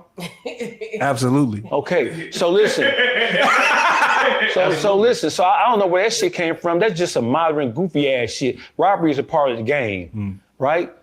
I feel you make it, I take it. Why should I sit out there all day sweating when you got it and I know you're gonna come off of that shit as soon as I see you? I'm gonna make you drop it down. You hear me? So whatever it is. So motherfuckers look at the dope game and motherfuckers have fallen in love with the dope game so much so to where, right? They try to put a negative stereotype on motherfuckers who take shit from a motherfucker, right? Oh, if you take it, you ain't got enough hustle, you ain't got enough psychological acumen to go out and make it yourself. No, what I do have is common sense. Why in the fuck would I put myself out there so they can jump down on me and take me to penitentiary where I can take your shit and it's the same result? And you can't tell nobody. Hey, no, hold on now. Oh, them niggas been telling? Man, them niggas, you crazy. Listen, the worst thing you could ever do is think a motherfucker, listen, the niggas in the dope game gonna tell on everything first. Oh, wow. They gonna tell on shit first. You would think that, okay, if I rob a motherfucker in the street, he ain't gonna go to the police. But these niggas is so bitch made and so operate like hoes so much now to where they believe that you ain't supposed to do nothing to them except let them do what they doing. No, nigga, if I see you, it's how I used to think. I'm a retired robber. For you sure. hear me? Let's talk about that, man. So Dogface, I come from a robbery background. I used to love to rob. I used to seek out motherfuckers to rob. I'll be watching the motherfucker for a couple of weeks, lining the motherfucker up. Does that mean that I'm not really a part of the street because I was engaged? Is robbery frowned up? Is robbery like molesting kids? I thought robbery was gangster shit because I'm from a different generation. I grew up watching motherfuckers. I grew up watching bank robbers, bro. I grew up watching motherfuckers ride on the horse, stick up stage coaches, stick up trains, running the bank, and knock niggas' noodles that way. So robbery is whole shit. The streets is the streets. That came with it, and it's been like that before time. It all run hand in hand. Uncle Juice. What up, though? Is robbery considered whole shit on the scale of criminal activity? Hell no, robbery is some of the most gangster shit that come with the game. You feel me? That's where the action at. You feel me? So, when you got that bag, you're supposed to have security. You're supposed to be able to secure that bag before you even get a bag. If your arm ain't strong enough, then it's gonna be motherfuckers come test that water. You feel me? So that's part of the game. Cowboys, you think them Cowboys was playing and shit, Billy the Kid and them, you feel me? They was holding shit up. You feel me? It's a hold up. Reach for the sky, motherfucker. You feel me? Baby, that was part of the game. Baby, how do females in the hood, how do they look at robbers? You know how you got the dope boys and scammers and shit. How do the ladies, if you find out that your guy was a robber or a stick-up kid, how do y'all look at him? How do y'all look at him? It's low life to me. A low life? I think that's slimy. Uh-huh. I think that how dare you go take somebody else's shit? It ain't yours. That's not cool. That's not fair. I'm gonna put in work for a nigga to come think he gonna take my shit. Uh-huh. No, nigga, no. So let me ask you a question. If you found out that your husband was a bank robber, would you look at him the same way? Oh, so is what you rob, does that determine how? I don't care what you rob or how you rob it. Whatever, if you're taking something that's not fucking yours, that's slimy to me. I don't care a baby taking something from another baby. You just don't take people's stuff. You know what I'm saying? You can sit your ass down with that bullshit. That's not it. That ain't cool. That's not right. That's not fair. You ain't right. That's not fair. The United States government. If you hold on, but it's right. It's right for them niggas to be poisoned in the neighborhood, getting pregnant mothers, and your aunts and uncles, them strung out on drugs and shit, reaping the benefits off their misfortune, huh? That's right, though, huh? But how is they glorify the wrong things. You know what I'm saying? These drug dealers come home and they tear the whole community down. Fuck the whole community over. Okay, pause. Wait, pause. Go ahead. What you want to say? It's not about. How is that stopping a drug dealer from selling drugs? Because you're robbing them. All he's gonna do is keep getting more drugs. That's not beneficial. Saying I'm gonna rob them because they sell drugs. That's not gonna stop. That wasn't my point. My point wasn't that. My point is when you look at different crimes. When I grew up, the only crimes that we looked down on motherfuckers doing scams when I came up, because I'm from a different generation. We look back then, there wasn't no electronic scam and wire fraud. It was like ushering and publishing, writing bad checks, you know what I'm saying, taking niggas' credit cards, doing a little goofy shit with it. It wasn't to the level of what it is right now. And we look down on child molesters and rapists. Other than that, and then at the lower part of the totem pole, B&E artists. So the niggas who break the houses, them niggas, that's not armed robbery. That's whole shit. It's different between, now listen, even when it comes to robbery, it's a difference between hitting a lick and just being a B&E artist, breaking and entering, right? So hitting a lick is, if I know that Juice got 4 bricks, 75,000, a Rolex, and a couple of choppers in that bitch. If I go up in there with the express purpose of getting what I know is up in that bitch, that ain't no B&E. That's hitting the lick. A B&E is, I go in your house, baby doll, and I steal your toaster oven. I'm rumbling through your shit. I take your ring and your bracelet. I take your watch. With the TV on the wall. Fuck shit. But to your point, right? So my thing is, so I wasn't comparing, and I wasn't trying to say that robbing drug dealers, I'm talking about robbery as a whole. My whole thing is, the question was, why did I do it? I didn't want to sell drugs. Why the fuck would I stay out there and take a risk of going to penitentiary about selling some dope hand in hand or being in the spot, risking the spot, get raided, when you got the money? You've been selling dope all day and you got that money in your pocket. So I can just sit back and just really wait for you to make the money and then take it from you. It take me 10 minutes to rob you versus me sitting out there 2 days trying to get some money. You are daring. That's a real risk taker right there. Right. That's you're risking your life. You hear what I'm telling you? And listen, when you take some crack or some heroin, the game risking their life. Yeah, listen, when you take some crack or heroin and you meet a motherfucker who a drug addict, you'll never know what their real intentions is. You know how many niggas got killed doing normal, regular drug transactions? You don't know what you facing when you selling dope to a motherfucker. You don't know who watching that house, who watching that block. You don't know what the fuck one nigga will kill you and knock your motherfucking head off. For the audacity, just the audacity. That part too. Let's go. Hi, Robert. My whole philosophy was I'm taking that shit. And the first time I ever got locked up for robbery is because I robbed a drug dealer. And the drug dealer called the police and told the police I robbed him for something else. Nigga said I took a chain from him, but it wasn't a chain. It was, I took his, but he was so frustrated with me that he wanted to see me locked up because there wasn't nothing he could do about it. He couldn't see me because I was on that tip. Right.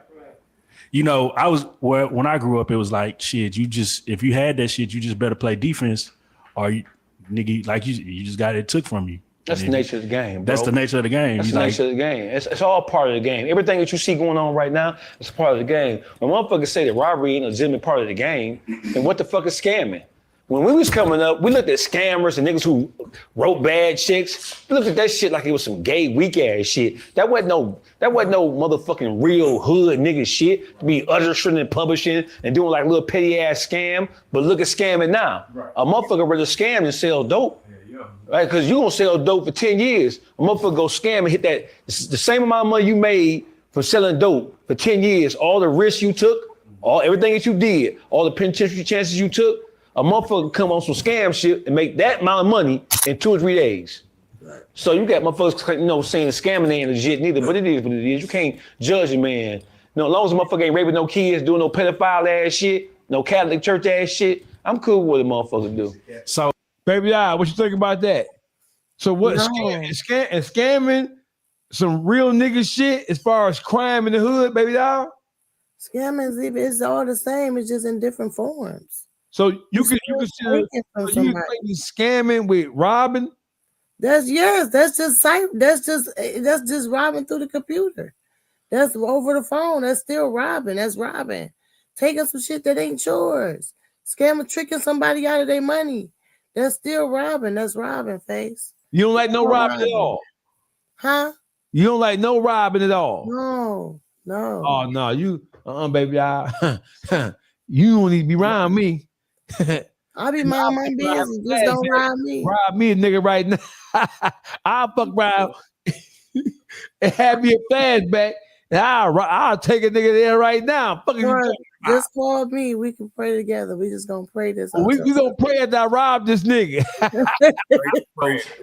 So should a scammer be looking out for a nigga robbing? Should they be on the lookout for that too? Or he better if he got some motherfucking sense. I be having flashbacks. If it's don't be.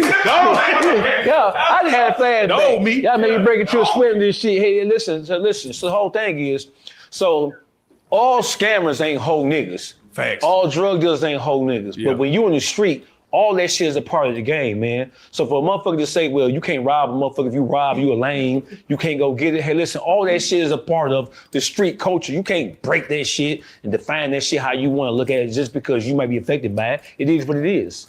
So, and I don't want to dwell on this too long, but I do have a. So let's say I'm a street nigga, right? And I'm like, dog face, this nigga over here, man. I ain't fucking with this nigga. What I got to give you to go take everything from that nigga? We're gonna split that shit. You put me up on the lick, I'm going to get it. Fuck you mean? But when I go over there, and if it ain't what you said it was, then you know you owe me. I'm one with you. I'm one with you. Yeah. So I had a partner that got robbed with his girl. Mm-hmm. Is that cool? Yes. Y'all niggas is robbing niggas with that bitch. Fuck that bitch. Baby doll. Now I know you got something to say about that, baby doll. Hey, listen, my new interview on Real Life Street Stars is out now. I want to send all y'all over to Real Life Street Stars. I want y'all to like, subscribe, share, join, become a member.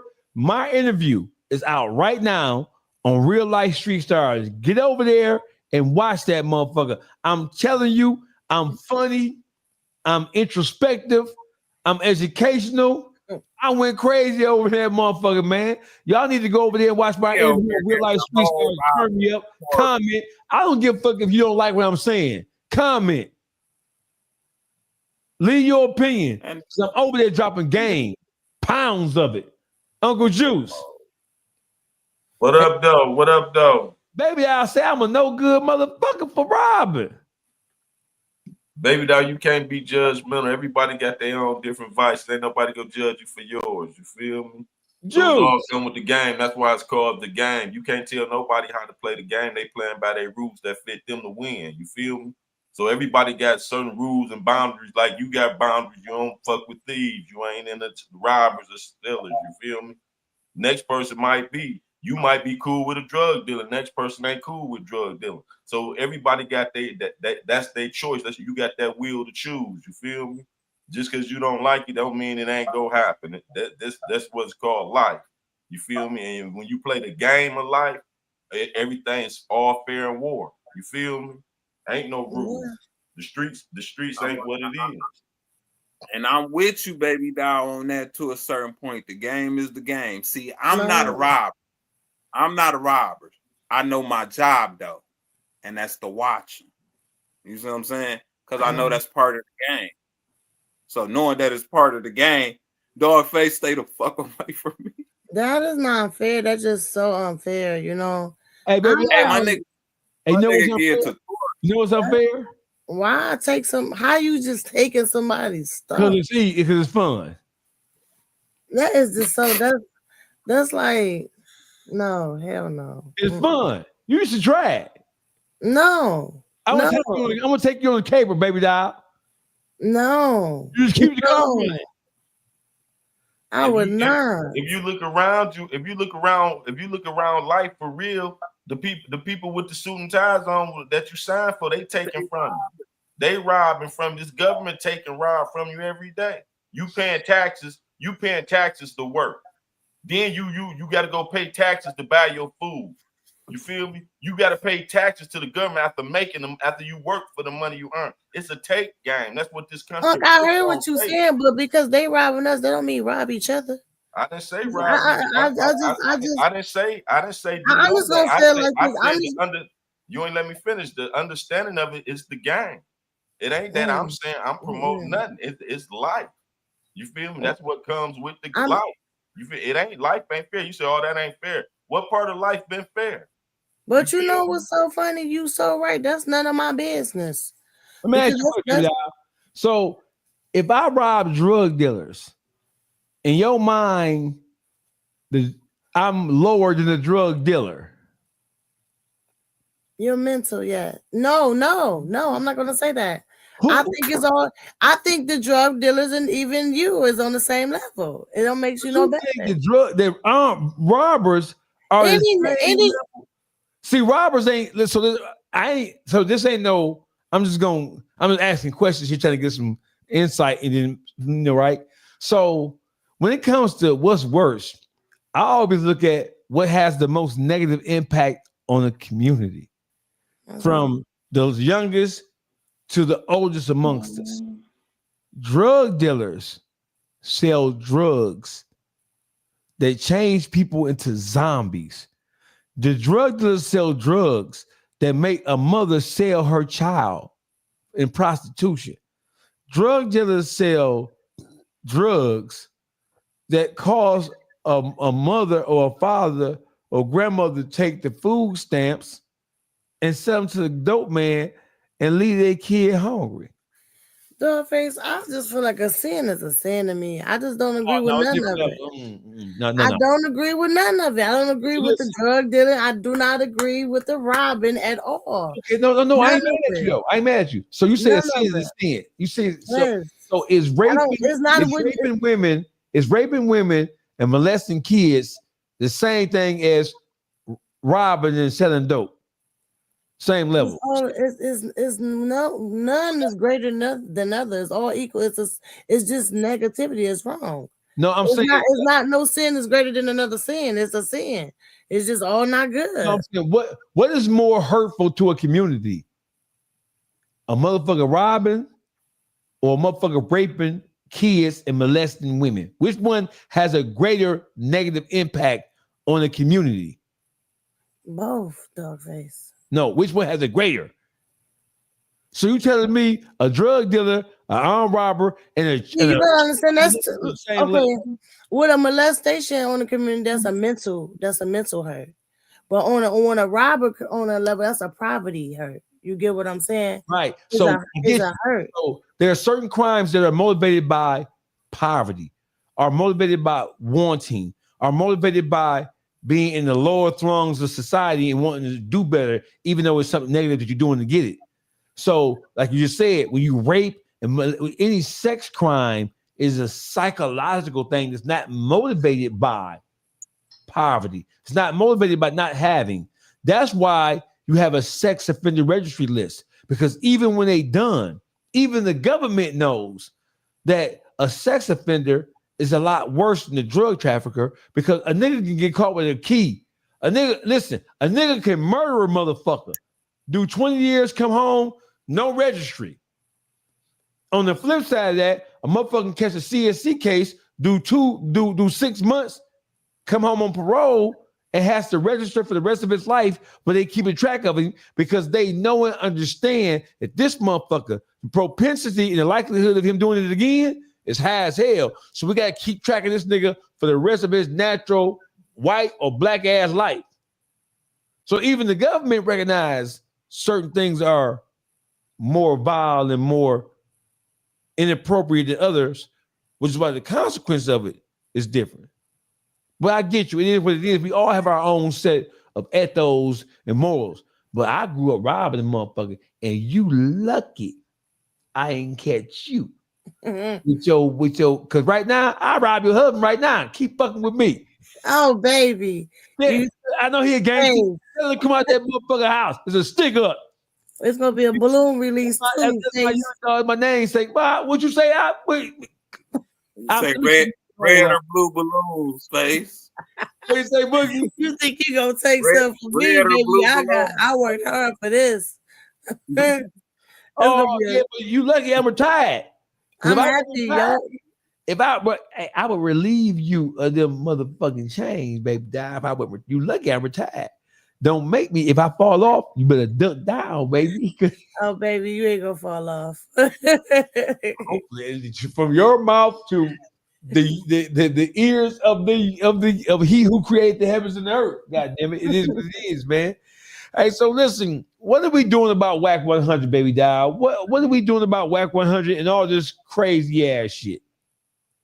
Whack, like they say, whack gonna be whack. He just a whack ass. Sometimes you gotta ignore him like a child. After now, everybody see how he just been exposed. If they expect anything more than what the fuck they just seen on the YouTube streets, these motherfuckers just as whack 100. I'm telling you that now. If it go any further than here, if anybody got hope in whack, they might as well just pull the trigger. It don't go no further from here. He's done. He's in the fuck nigga files, right? Oh, he absolutely is. Definitely in there. He definitely in there. Yeah, like he autistic too. There is a lot of people that's showing like the baby slow. The baby yeah, slow. when he was getting a check before he pushing that check ain't enough for him. So he's trying to push something. He tried. That shit terrible. That shit is very dangerous. That nigga need to talk to somebody. Hey, it's an open hour, man. Hey, listen, if you in the chat, shout out to the whole chat. Shout out to everybody watching the show. I just put the link up.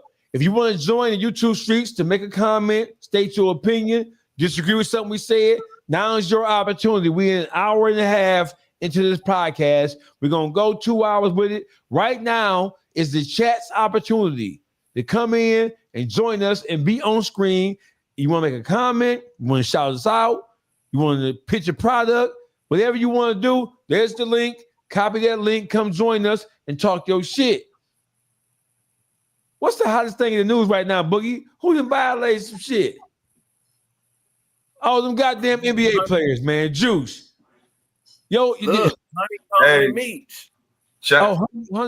Honeycomb did. So Honeycomb Brazy, he made a statement and he talked about how Big Meech and Little Meech, they have a campaign where they are offering to advertise people's songs or products on their page in exchange for some money. Honeycomb Brazy got a DM from either Big Meech or Little Meech saying they see him moving, see him shaking, and that they would, for pay, they would advertise his music or whatever he had going on their pages. What do y'all think about that? They promoters now. They the janky promoters now and shit. That's a sign of my money low. Janky promoter low. So it's exposing like, man, bosses ain't running around talk about some promotion. Like they ain't worried about that. They got a team to do little things like that, but it seemed like he begging. And Honeycomb like, oh hell no. First the begging. Second, nigga, you got things that's going on around you that I ain't cool with. You ain't about to get me twist up in the D-Lo, twisting that shit, nigga. So he know I ain't trying to get put in the mix, so I'm gonna stay out that blender. Honeycomb like, fuck no. Juice, Baby Doll. What y'all think about Big Meats and Little Meats offering to use their pages to advertise other people's songs, music, or what have you? What do you think about that? They fucked up. Shit is self-explanatory. They been jacked that. They fumbled the ball over there with 50. You feel me? So now there's the repercussions of that. You know what I'm saying? All right, here's Honeycomb Brazy, y'all. Back on this bitch, I ain't no way I'm getting out there. I'm on this bitch like, hey yo, I'm on this bitch. I'm on this bitch. Like, can't hear me, you bitch ass nigga. This nigga Big Trill. Stop calling my phone, Big Trill. Big Trill, stop calling my phone. Real talk. You see me on live, stop calling me, bro. Let me go live, fool. Please stop calling me Big Trill. Kyle Sauce Walker them. Kyle Walker them, bro. That's who you fuck with for real. Kyle Walker, bitch. Yeah, y'all ain't on like, y'all leave me alone. Leave me the fuck alone for real. I go crazy in this bitch. I'm tired. Leave me the fuck alone. God damn, nigga. You keep calling the nigga 100 times, Tree. You see me on live, you ever do my hop in the nigga DM? Oh, I got management. You already got nigga talking about BML, Big Meech, now got him looking stupid with this fake ass promo. Bitch, if you have me looking retarded, fake ass promo, all that hopping to everybody DM. Hey, you gonna do a feature, you wanna do a song, yo, you looking like you got good work, you looking like you got good. Nigga exposed to Big Meech right now, like Big Meech, we good, bro. We straight. You not gonna have me looking like these clown ass nigga, dog. God damn. What say you about that? Is Honeycomb Brazy right? He on point. He doing too much. What y'all think? Man, no, he not doing too much. That nigga, look, you can't get mad at a nigga for speaking his mind. And it's the truth. Nigga, you got something going on. That clown shit over there, I ain't trying to be involved. What type of promotion is that for me, nigga? I'm already popping due to my numbers. Every time I drop, nigga, 3-4 days, I'm on the mill. If not 2. Honeycomb numbers good. What the fuck he need a promotion for? You ain't finna fuck my numbers up.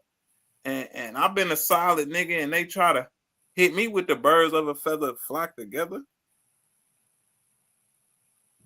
Baby Doll. I'm trying to find the nicest way to. He just seemed a little saucy to me, you know, like the hand gestures, like it's like real men just go to each other and talk. You right? Everything to me is always clout chasing, especially when you enter that field. That was a clout chasing mode to me that he was doing. And he's gay, bro. Like that's girly. I'm sick of seeing a lot of. He ain't gay, goddamn it. Now come on. A lot of men lately do what females do. Like they more saucy than us. You know, it's like the roles is just switching slowly, fastly. You know what I'm saying? It's saucy to me. I understand whatever it is, but I just can't get past the saucy part. You know, Baby, that a nigga, you want a nigga to be a terrorist. No, I just want men to go to men instead of be, you know, So what nigga so you want your nigga to go out and shoot a nigga, don't you? No. You want a nigga to go to penitentiary, don't you? No, but everything I gotta be like social media map with a man when it comes to a man. You know what I'm saying? Unless I think it's just the way he did it. Like, say what you mean and mean what you say. It was just given, like, not raw at all. It was like, okay. It was just it just came off a little just like not manly. You know what I'm saying? It's hard to explain. Yeah, you might have to rewatch it to see what I'm saying. It was just like, No, I posted that motherfucker. You hear me? I get it. So the whole thing is, I think he was responding to somebody in his comments asking him about Big Meech and Little Meech offering up their pages to advertise people, products, songs, music, what have you. I think he was responding to. We couldn't see it, but he was. I think he was responding to his people making comments on his live. They asked him about that because people have asked me what I thought about Big Meech and Little Meech offering their pages to promote and advertise shit. And Little Meech, I'm not. Would you pay Little Meech? You have a business. Would you pay Little Meech to advertise your business on his Instagram page? Yeah, you would. That's. I mean, that's. I mean, it's advertisement. Good publicity is so sometimes bad publicity can sometimes be good. You know what I'm saying? For others, you know what I'm saying? Because when he's making a fool of himself so many times, people still gonna watch him. You know what I'm saying? They're still gonna look for him to make them. So it's about getting people to see you, getting yourself out there. Mm-hmm. Yeah, I was on his page. Yes, I would. I will. It'll be a business move. You know what I'm saying? It's not for I wouldn't pay for because of who they are. I would just pay because it's Their just overall level of visibility, and for better or for worse, whether they make good decisions or bad decisions, whether they do stupid shit or do G shit, they and are the still, eyes on them. Yes. it's still are out there, and people still watch what they do. Yeah. Boogie. Yeah, I agree with that. If you're a regular person, if you're not into nothing, if you a type of person that carry yourself a certain way, that's the wrong move. Because your credentials, your credibility, certain people's gonna want to cut you off for that. Like the rap game. Certain people deal with certain individuals, and it's like, okay, I'm not fucking with that side no more, or I'm not fucking with that person no more. So it's levels to this shit, especially when you got a core that's talking about killing and no snitching, like most of us niggas do. So if you standing on a certain morals and principles, then that's a bad move.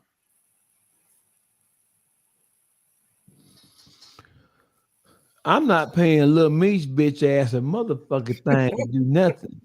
I'm paying that little bitch ass nigga no attention. I'm gonna pay that little cocksucker, bitch ass, tattletailing ass, back in the police car, go searches again, Mr. Officer ass nigga. Yeah, so but y'all both right, because it's about brand awareness. Sometimes it depends on what you're pushing. If you pushing something that's plain Jane or if it's there is a level of visibility that you get. Somebody might gravitate towards it. So it all, somebody might gravitate towards it because they see it on the page. And even though you have people who don't like their politics, don't like how they act or operate, how they've been moving, you still have thousands, if not millions of people who do still look up to those guys and think those guys are cool. Mm-hmm. So, but it depends on what you're pushing. If you're pushing anything street, it's a no. It's a no for me. You got a car wash? No for me. I mean, it's a no to make it your main platform. You ain't about to say this y'all Big Meech and them advertising me will be my biggest. They just be one of the smallest. You guys got to get advertising for everywhere, but it's a no to make this my number one. I don't support the bullshit. Like, I got standards and morals for myself. Shit that I stand on that I just wouldn't break. So even if it came down to $1, I'm against the type of shit how they move. You get what I'm saying? I done seen shit that I don't agree with, and it ain't little shit. So I'm cool on that. It's $1 somewhere else with a nigga that's solid. You tuned into YouTube Streets, public figure Boogie, Baby Doll So Raw. So listen, hey Baby Doll. It's final. Offset won. He won. I don't know if you can call it a win, but he got what he wanted from Cardi B. How much did he get from Cardi B? A grip, Baby Doll. 70 million. 70 million. You know what I'm saying? Last time we had this conversation, you had some pretty choice words for Offset, right? Do you still, after having the opportunity to think about it, baby doll, do you still feel like that he was wrong? Yeah. Yes. I'm only feeling away. To be honest, it's kind of bold how he just humiliated her first and just get her money like that. But then, like I said, Cardi B smart. In order for her to even start doing other endorsements, she has to cut the ties with him because she got more money coming in, more than what she's had to give this man. So I really feel like once the divorce is final, she gonna start opening up to do new things. Well, she already landed a couple of big endorsement deals, well over $100 million. So it ain't like she hurting, but I think it's just the sting of having to. Yeah, and she landed Offset times 2, so she might as well have just stayed with the nigga, and she wouldn't have had to hand over that money. And why do I just keep swearing this is It's called it's cheaper to keep a baby doll. You think so? Who to say that guy won't change for her? What guy? The little football players guy she messed with, the baby. So you one of them type who think y'all can change a nigga. You want No, it's not about a woman can never change a man. A man gotta want to change for her. What if she just somebody he want to change for? Why would he had to, listen, so his behavior that he's displaying right now is the behavior that he's been on since he's been in the NFL. This is him. This is his true self. Why would you want him to be anything other than his true self? He ain't judging you.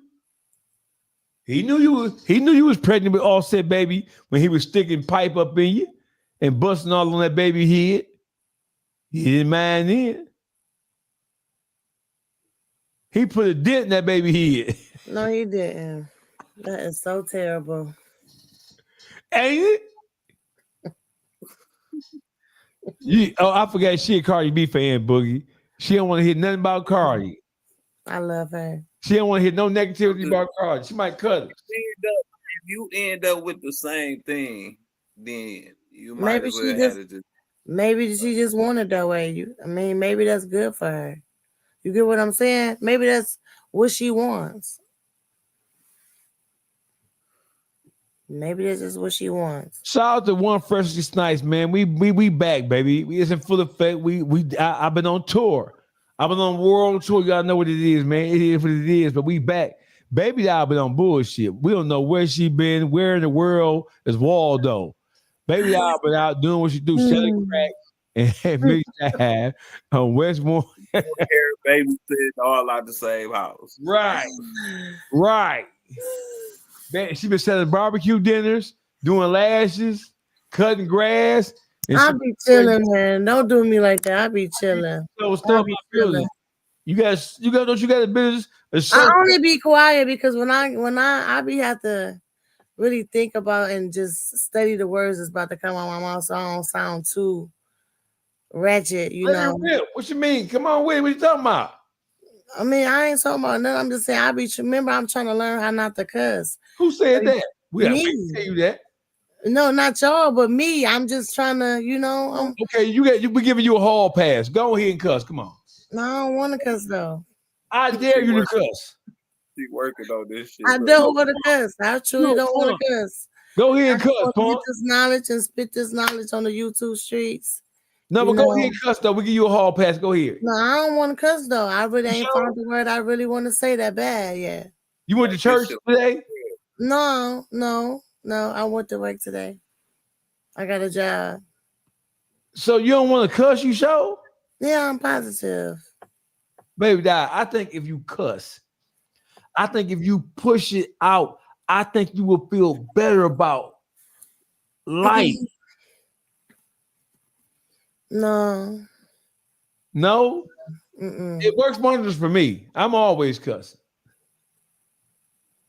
Mm-mm. You sure?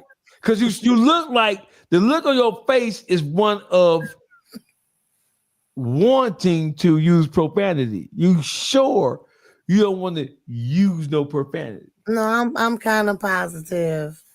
That's that edible that ain't kicked in. Yeah, it is. No. Yeah, it is. That's that I didn't know my edibles on day. I That perky kicked in. That perky kicked in. Baby, I don't say Percocets. you off that perky? No Percocets this way. Mount Elliott boy band, what's the word with you, man? You in the building, man? What's up? What up, though? How you feeling, brother? Man, that bitch Cardi B took an L, boy. 70 million. You think Offset was wrong for getting that bread out of there? Hell no. Females do that shit all the time to niggas, man. That bitch gotta pay, man. What you talking about? They still married, man. That bitch gotta pay, man. He should have got 100 out that hoe. And she was a hoe. That hoe was, she was dragging niggas back in the strip club and everything. He was too, though. That's crazy to me. Your phone kind of muffled, man. Can you shrek? You know what's funny to me is how niggas Hold can do on, what man. they do. How a man can do what he want to do to a woman, but when she did, It's a man's world, baby doll. It's a man's world. It's not the man's world. Cause I mean, like I say, he better hope he can flip that 70 million. I pray he can flip it. Give me 70 million. I ain't got to flip. I ain't got to flip nothing. I put that shit in an interest-bearing account. He got too many addictions. That's gonna run out fast. Oh, no, it ain't. You can get 70 million debt in just a few days. Well, I know I can spend it in a couple of days because I'm ignorant like that. But 70 million, I'm putting that shit in a couple of interest-bearing accounts. I'm gonna give me a couple of Roth accounts, and I guarantee you I'll never be fucked up again. I guarantee you I'll make $800,000-$900,000 a year. And I guarantee you my expenses won't exceed that. I guarantee you that. Come on, man. Let's be real. Nigga ain't about to fuck up 70 million, man. It's just crazy to me that how she gotta pay and he did all this whole shit to her. Because she cheated, baby doll. She's a cheater. He did too. What you mean? And he did too. You gotta prove that. Did you say you gotta prove that? Yeah, she got pregnant during the marriage, baby doll. It's a no in the white man's ass. You slept with another man while you were still married. And she filed for the divorce. Separated though. Don't matter. You still let somebody beat them doonies down while you still married. That's wrong. That's sinful. The Bible speaks against that. And you went and got pregnant too? Right. Are y'all seriously sitting up here with this bullshit? We could have worked this out. So when a nigga married and he step out on a woman and he go have his little side bitch, it's okay. Baby doll, how you know he ain't want to work this out? She went Right. hard. Ain't nobody about to know. That's bullshit. If he wanted to work it out, he would have never got a side bitch. Oh, that ain't what that means. Yes, it is. Yes, it is. It's always time to work it out when you're married. Man, nigga, you ain't about to go. If you wanted to work it out, you ain't about to just resort to fucking up your marriage. You're right. When you want to work some shit out, you work it out. You don't go But fuck it up and then want to work it out. Been too serious about it though, because she went to another nigga that's just like him, or worse. What you mean? Say that? Says Right, what's not all to up. her though. Not to her. Not to Having her. five babies in the same year. That's a good That's point. worse than He can afford, but can he afford to take care of 5 babies in 1 year? You moving the goalpost, baby doll. Yeah, you is. You just moving. Can he afford to take care of 5 babies in? Hey, baby, now you just kicked the field goal from the 85-yard line to the field. So I'm saying, how's that harming her? It's different. What's his name? What's her ex-husband name?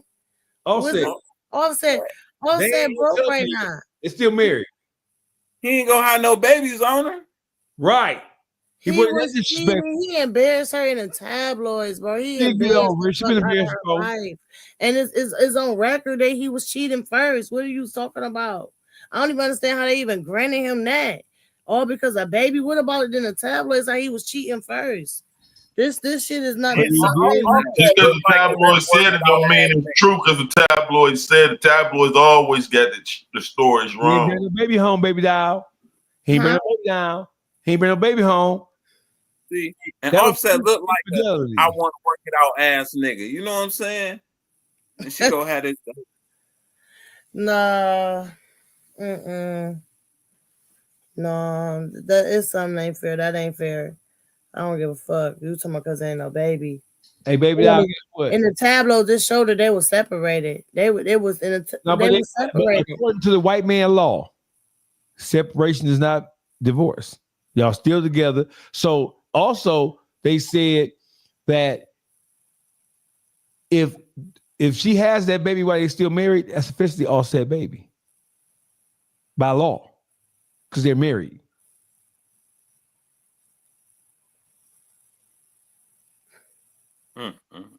What that mean? What you mean? What it mean? What it mean? If you want your baby with your new little boo, you gonna pay. Who said she? Who y'all like? She just planned to have a baby while she was She still in did. the house. And having unprotected sex generally leads to. So Doggy saying Offset held the baby for ransom. Oh yeah, I would do the same thing. I'm a scoundrel. Y'all That's tuned so into gay, bro. That's so gay, bro. Hey, listen, bro. Hey, listen. Hey, I love y'all. Y'all tap back in with us tomorrow night. We'll be back tomorrow. No, is it tomorrow or is it? Yeah, tomorrow. But we finna start something really, really big on the YouTube streets. Y'all gonna love that, man. I'm Dogface Calderon, aka the most dangerous voice in Detroit. What's your name up there in the upper right-hand corner? Public figure bougie. Right. Public figure Oh, bougie. y'all know my name, Public Figure Boogie. Y'all follow me at Public Figure Boogie TV, Instagram, YouTube. Leave a comment, like something. Come fuck with me every now and then. Auntie. Baby down so raw coming at y'all. Y'all gotta forgive me. After a certain time, y'all, I be tired. I be in the bed early. Oh, listen. So listen. Let's do this, right? Let's do this. Baby, now, hold on. We have a public service announcement for Detroit and the metropolitan Detroit area. We are looking for a young lady. Hold it up, baby doll. Show what we're looking for. What you mean, hold it up? The picture of your niece. I got it in the card. I don't have it in front of me. But I only got one more left, y'all. But I'm looking for my niece, Moshe. Her name I Moshe. got you. Hold on. We got you. See, this is what we do in YouTube streets. Go ahead, run that, baby doll. Yeah, she was last seen on October 15th, they say. If anybody's seen her or even know where she at, please contact the number on the flyer, y'all. Please and thank you. Thank you so much. If anybody has seen this young lady, we need y'all to like, share, subscribe. Hey, listen, we need y'all to, if you're in here with us tonight, we need help with locating this young lady. She's a mother. She's a young lady who hasn't even had the opportunity to really live and enjoy life. She's missing. Her name is what, baby doll? Moshe Swindle, yeah, aka Shay. The number is 313-348-7563. If you've seen or know anything about what this young lady's situation is, she was last seen in the area of the 19,000 block of Mansfield. I believe it's 7 Mile Mansfield, right? Yeah. 7 Mile Mansfield area. She was last seen on October 15th. October 15th. If you've seen this young lady, please call somebody. If you see her and she's in a distressed situation, call somebody. The number's on the screen right there where you can contact baby doll. You don't want to call the police, but you know where she at. You can just contact one of us, and we funnel that information to the right person. But we're looking for this young mother, this young black queen. If you have any information on where she is, if you know somebody who knows somebody, let us know. on behalf of the YouTube streets, Uncle Juice. What up, though? Y'all tap in. If y'all see this young lady, y'all make sure y'all call us. Or y'all call the police. This is a child missing. You feel me? So I ain't about no snitching. Her life could be in danger, and they thinking the worst. So if you know anything, tap in and say this young girl, because it could be your family member one day. You feel me? And y'all, thank y'all for tapping in. This is Beat Factory 313. You in the real street crime stories, tap in with me and check us out. Go check out the Real Life Street Stars. Dogface was on there, a real good show. Y'all saw a part of it. Go tap in and help blow that up and support Detroit. You feel me? Yeah, what he said. Hey, listen, my interview on Real Life Street Stars is out now. Please go watch it. Like it, leave a comment, talk shit, whatever you want to do. And also, I'm on Gully TV as well. And then I did another interview today with the Rare Report, Video Wayne, the largest interview platform out of Louisiana. Y'all know what it is? Hey, we're looking for this young lady. We're looking for this young lady. We're looking for this young lady. If you know anything, if you heard anything, we have to protect our own. We have to safeguard our own. I don't want to hear nothing about nothing. If y'all know where this young lady is, tell somebody. Get in contact with somebody. Help save this young lady. Help protect this young lady and other young ladies and young men who are in trouble. Say something. Don't just sit around and know something wrong and don't say nothing, man. For real. Don't do that. Don't do that. On behalf of the YouTube streets, my name is Dogface Calderon. Y'all know what it is. Hey, Whack 100, you's a bitch ass, hoe ass nigga. Whack 100 and Ghost. Shame on you. Shame on you, Ghost. You nappy head motherfucker.